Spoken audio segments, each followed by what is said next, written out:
I've lived on an island for 6 years, which is completely crazy. Time has flown by, and I wanted to talk to you about the best parts of this lifestyle, but also some of the drawbacks of island life. This, by the way, is a microphone. Do not be fooled by its... just don't. Let's not ask any more questions about that. And I have a bit of a cold, so sorry for the sniffs. As you probably know, I live in Fuerteventura, a Spanish Canary Island, which is just off the west coast of North Africa. I'm a musician here in Fuerteventura. Fuerteventura is an island of about 120,000 people, and let's get into the pros and cons of island life. Starting with the pros. So first of all, the weather. The Canary Islands are sunny 330 days per year. It's got one of the best climates in the world. Today is January the 2nd, and really sunny. I don't know why I'm not using my sunglasses, to be honest. Completely clear blue skies. That can only be a pro of island life, especially here in the Canaries. Obviously, it was New Year's Eve 2 days ago, and my friends and I went to Corralejo, which is a town nearby, and watched the last sun setting over the sea, and it was absolutely beautiful. Of course, that's a massive benefit of living on a sunny island.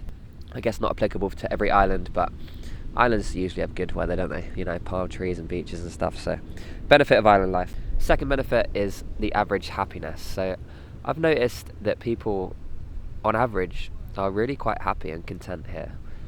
Just the average interaction at a shop, at the supermarket, just on the street, people smile, people are happy, people aren't as stressed. Like this summer, just gone, I spent 3 months in the UK travelling around playing music, and I noticed that the difference, I really did notice the difference. Just people you interact with, the average person you sort of communicate with, people were kind, but the average person was not as happy, I don't think. And when I came back here, it really stood out to me that people seemed happy, it really did. I think there's two reasons for that. I think one is the weather. Like, it does make a massive difference to me. I know for sure it affects my mood so much. And the other thing is, I think when you live in a smaller community, there's less stress. If you're in the city and you're dealing with thousands of people potentially every day, you're walking past loads of people, interacting with loads of people, I think it can sort of wear you down in a way, and you don't have that sense of community, which is actually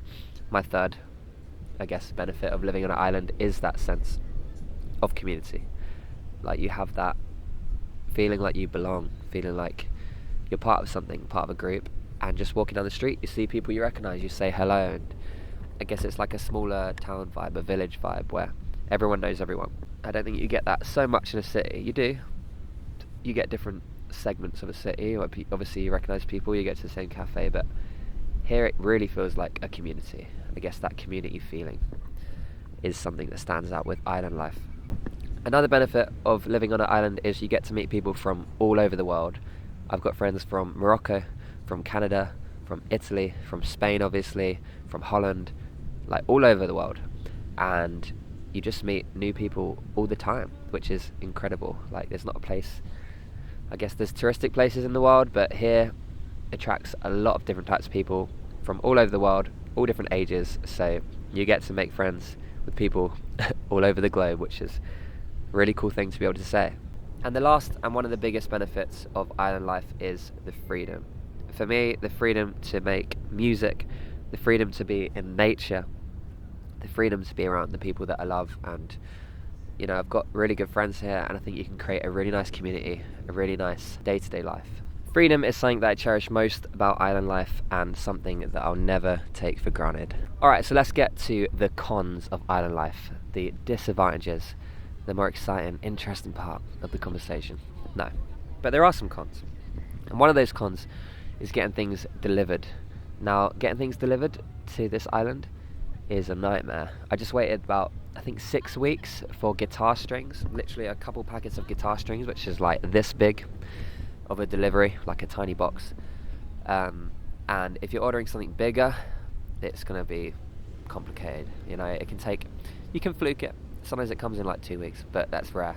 Usually it takes at least a month. You often can't get a lot of things on the island, so you have to get things delivered, so you end up waiting a long time for deliveries, which is quite frustrating. Second thing that's a disadvantage of living on an island is the lack of job opportunities. Now, if, like me, you're a musician, there's a lot of music here, and it's amazing. If you work in hospitality, it's great. If you work in any tourism sectors, it's a great place to be, but for other kind of jobs, it's difficult. Often people feel quite limited, like there's not a lot of progression in a way. And even for me as a musician, I love it here, and I play gigs that I really enjoy, and I'm not taking them for granted for a second. I love it. But I guess there's not, for me, like that next place. I've got the gigs that I want. There's not like, oh, I'd love to play there like one day, or I hope I can play there. On the island, that doesn't exist. So I guess that really is a disadvantage for anyone on the island, probably. 3 is island fever, and this is a real thing, at least for me. I feel like if I stay on the island for too long, I really have the need to leave.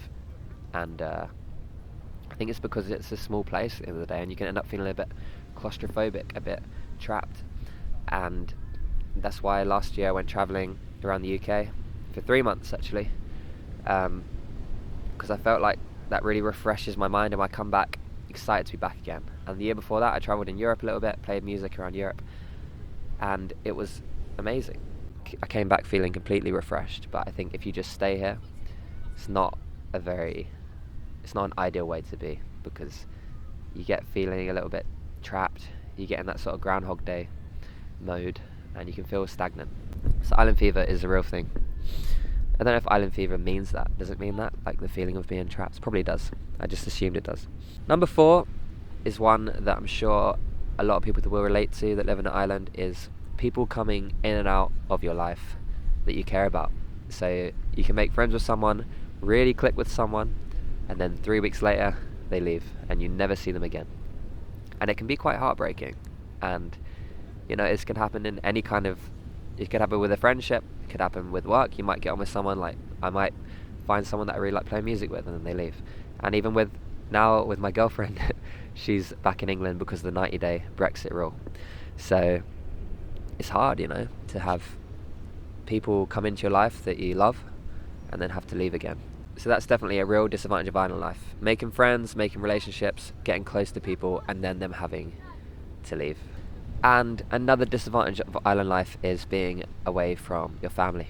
I guess this doesn't apply to everyone if their family are here on the island. But for me, my sister's here, but my parents and my auntie and my nan are back in England, so I don't get to see them very often. They come out and visit, but very, very rarely, and I go back every now and then. But again, it wouldn't be as easy as it would be if I was living, obviously, in my home country, back in England. I heard this statistic that when you leave home, you've spent 90% of the time you've already spent with your parents. Wait, that's not correct. How do I phrase it? You've spent 90% of the time you will spend with your parents in your whole life by the time you leave home. That's pretty crazy. And I guess if you live away from home, like really far, like on an island in the middle of nowhere, you probably spent even more than 90%. It's a hard aspect of island life, being away from your family. So definitely is a disadvantage. So I always say this, and I don't know if I came up with it. I think I did, because I've not heard anyone else say it, at least like not that I remember. But I always say that the good things are also the bad things. And I think that applies to everything in life, but it really applies to island life. For example, being detached from the world creates a lot of mental space and freedom, but also creates isolation and the feeling of being trapped. The hot weather is amazing if you spend the day on the beach, but it's not great if you're at the gym with no aircon, by the way, and you're roasting to death. The feeling of knowing everybody creates a sense of community, but it also creates gossip culture. And meeting new people is amazing and great because you make friends all over the world, but then they leave 3 weeks later and you miss them. So the good things are also the bad things. There's no such thing as a perfect situation. Challenges often become opportunities. And I personally love living on an island, and for now I want to continue doing that for sure. And I'm grateful every day for the lifestyle I have, for the fact that I can play music for a living, for the fact that I have amazing friends here and amazing weather. If you want to know the story of how I ended up living here in Fuerteventura, hear about the moment that really changed the direction of my life, then you can watch this video right here. And thank you so much for watching. I hope you learned a little bit about island life. Cheers guys, and I'll see you soon with more videos and more music.